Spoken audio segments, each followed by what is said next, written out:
Hello दोस्तों, आप देख रहे हैं डी कोड इंडियन। तो फाइनली यहाँ पे ऑर्डिनेंस फैक्ट्री बोर्ड को पूरी तरह से खत्म कर दिया गया है। अब इसके जगह पे हमारे देश में 7 डिफेंस पीएसयूज होंगे, जिनको 15 अक्टूबर को प्रधानमंत्री मोदी के द्वारा अनाउंस भी कर दिया गया है। इसे फॉर्मली लॉन्च कर दिया गया है। अब देखिए, ऐसा पहली बार नहीं है जब हमारे देश में डिफेंस पीएसयूज होंगे, ठीक है, क्योंकि मतलब पीएसयूज के बारे में हम सुनते आए हैं, तो उसी प्रकार से डिफेंस पीएसयूज भी हमारे देश में है। तकरीबन 8-9 डिफेंस पीएसयूज हैं अभी हमारे देश में, जैसे कि Hindustan aeronautics limited, Bharat electronics limited. तो उसी प्रकार से और 7 डिफेंस पीएसयूज होंगे। और बेसिकली ये काम क्या करेंगे, जो जो काम ऑर्डिनेंस फैक्ट्री बोर्ड के अंतर्गत फैक्ट्रियां करती थी वही काम ये 7 डिफेंस पीएसयूज करेंगी।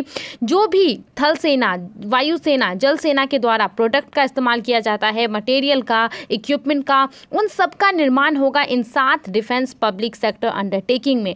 स्मॉल आर्म से लेकर के मिसाइल तक का निर्माण होगा। यहाँ पे रॉकेट्स हो गया, बॉम्ब्स हो गया, ग्रेनेड्स हो गया, मिलिट्री व्हीकल्स हो गए, आर्म्ड व्हीकल्स हो गए, केमिकल्स हो गए, ऑप्टिकल डिवाइसेस हो गए, पैरासूट्स हो गए। तो इन सब का निर्माण किया जाएगा 7 डिफेंस पब्लिक सेक्टर अंडरटेकिंग में, जिनके नाम आप यहाँ पे देख सकते हैं। Armed vehicles Nigam limited Avani, munition India limited MIL, या फिर मिल कह लें आप इसे, advanced weapons and equipment India limited और इंडिया, उसके अलावा troop comforts limited TCL, Yantra India limited YIL, gliders India limited GIL, India Optel limited IOL। तो इन सब के बारे में हम बात करेंगे, लेकिन थोड़ा सा अगर हम बैक में जाके देखें तो आपको पता होगा कि 1 अक्टूबर को ऑर्डिनेंस फैक्ट्री बोर्ड को जो है डिसॉल्व कर दिया गया था। और इसके अंतर्गत जो भी एम्प्लॉयज़ हैं, जो भी मैनेजमेंट हैं, जो भी एसेट्स वगैरह हैं, उनको ट्रांसफर कर दिया गया था इन 7 पब्लिक सेक्टर अंडरटेकिंग में। दूसरे तरीके में कहें तो इसको यहाँ पे कॉर्पोरेटाइज कर दिया गया था। देखिए, कॉर्पोरेटाइज बेसिकली होता क्या है कि कोई सरकारी कंपनी रहेगी, उसका ओनरशिप सरकार के ही पास रहेगा, लेकिन उस सरकारी कंपनी को ऐसा बना दिया जाता है कि वो पब्लिक कंपनी की तरह काम करे, जैसे कि पब्लिक सेक्टर अंडरटेकिंग हो गए। अब अगर आप स्टेट बैंक ऑफ इंडिया में जाते हैं और अगर आप किसी ICICI बैंक या फिर एक्सिस बैंक में जाते हैं, तो क्या आपको काम करने का तरीका अलग दिखता है? काम करने का तरीका तो सेम रहता है। जबकि SBI क्या है, एक सरकारी बैंक है, और एक्सिस बैंक या फिर ICICI बैंक क्या है, एक प्राइवेट बैंक है। तो यहाँ पे बेसिकली क्या किया सरकार ने यहाँ पे जो SBI था उसको भी ऐसा बना दिया कि वो एक प्राइवेट कंपनी की तरह रन करे। वहाँ पे बोर्ड ऑफ डायरेक्टर होते हैं, CEO होते हैं, CMD होते हैं, जो भी एक कंपनी में होता है वो सब आपको यहाँ पे कॉर्पोरेटाइजेशन के बाद जो सरकारी कंपनी रहती है उसमें आपको दिख जाएगा। बेसिकली यहाँ पे हमारे देश में जो ऑर्डिनेंस फैक्ट्री बोर्ड है, आपको पता होगा कि उसके अंदर 41 ऑर्डिनेंस फैक्ट्रीज हैं। उसके अलावा अलग अलग जगह पे इसके ट्रेनिंग इंस्टीट्यूट्स भी हैं, कुछ 3 रीजनल मार्केटिंग सेंटर्स भी हैं, 4 रीजनल कंट्रोलर ऑफ सेफ्टीज भी हैं यहाँ पे। तो 41 ऑर्डिनेंस फैक्ट्री में तकरीबन 76,000 वर्कर्स काम करते हैं, और इसका जो एनुअल आपका प्रोडक्शन का अमाउंट है वो 11,500 करोड़ है। अब देखिए, एक सवाल आता है कि आखिर भारत सरकार ने इसको कॉर्पोरेटाइज क्यों किया।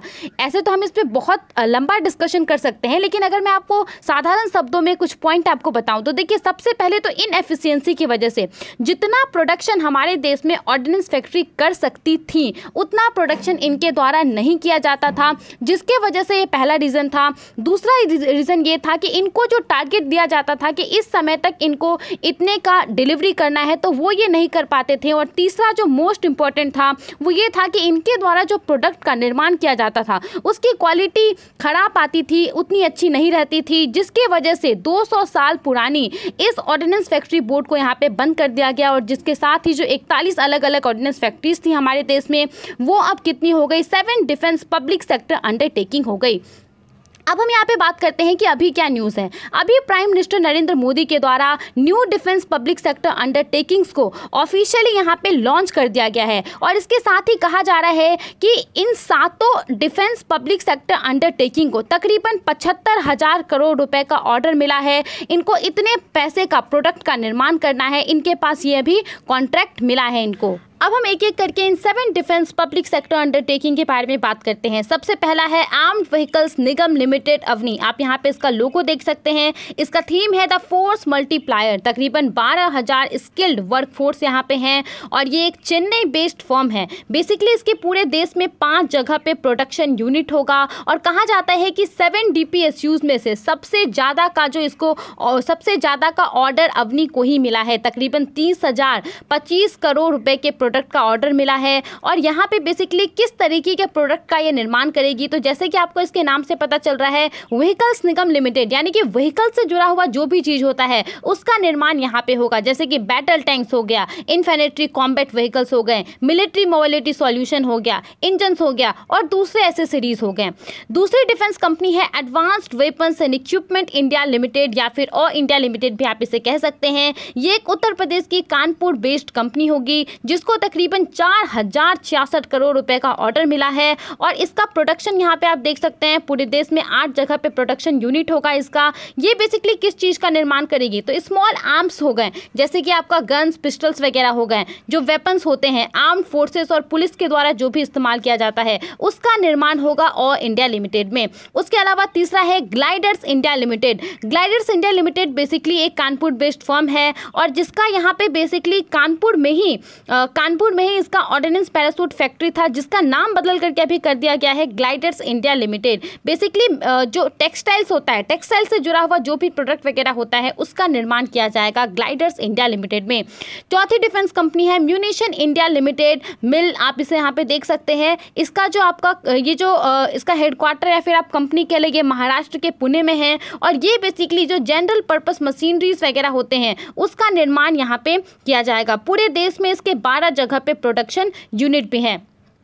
अगली डिफेंस कंपनी है यंत्र इंडिया लिमिटेड। बेसिकली ये भी एक महाराष्ट्र के नागपुर बेस्ड कंपनी है जो एम्यूनिशंस यानी आप जो गोला बारूद होता है उसका निर्माण किया जाएगा यंत्र इंडिया लिमिटेड में और पूरे इंडिया में इसके तकरीबन 8 जगह पे प्रोडक्शन यूनिट है। उसके बाद है India Optel limited. India Optel limited basically Uttarakhand के देहरादून बेस्ड एक फर्म होगी जो क्या करेगी, जो इलेक्ट्रिकल मशीनरी वगैरह होता है उसका मैन्युफैक्चर यहाँ पे किया जाएगा और इसके पूरे इंडिया में 3 जगह पे प्रोडक्शन यूनिट भी हैं, 2 तो आपका उत्तराखंड में ही है और 1 चंडीगढ़ में है। उसके अलावा और अंतिम है ट्रूफ कंफर्ट लिमिटेड। ट्रूफ कंफर्ट लिमिटेड भी बेसिकली कानपुर बेस्ड एक फर्म होगी जो क्या करेगी, जो टेक्निकल टेक्सटाइल्स वगैरह होते हैं, जो ड्रेस होते हैं, शूज हो गए, उसके अलावा जो हेलमेट्स वगैरह हो गया, इन सब का निर्माण यहाँ पे किया जाएगा। आई होप आपको इन 7 न्यू डिफेंस PSUs के बारे में समझ में आ गया होगा। अब यहाँ पे इस फैसले से होगा क्या, देखिए सबसे पहले तो यहाँ पे जो क्वालिटी है जो कि सबसे बड़ा एक इशू था इसको डिसॉल्व करने से पहले, वो क्वालिटी यहाँ पे इम्प्रूव होगा। जो कॉस्ट था प्रोडक्ट का वो यहाँ पे रिड्यूस होगा और यहाँ पे प्रधानमंत्री मोदी ने अपने स्पीच में भी कहा है कि जो इनोवेशन है उस पर जोर देने के लिए, उसके अलावा जो प्रोडक्टिविटी है, जो एफिशिएंसी है वो बढ़ेगी हमारे देश में जो ऑर्डिनेंस फैक्ट्री है उनकी, और साथ ही में जो एक टारगेट दिया जाता था डिलीवरी करने का, वो टारगेट पे ये कंपनियों के द्वारा जो भी प्रोडक्ट है उसका निर्माण कर दिया जाएगा और साथ ही में जितनी हमारी रिक्वायरमेंट है वो रिक्वायरमेंट भी हम 7 DPSU से पूरी कर पाएंगे। तो आज के इस वीडियो में इतना ही था। आप इन सब के बारे में क्या सोचते हैं, हमें अपना ओपिनियन जरूर बताएं।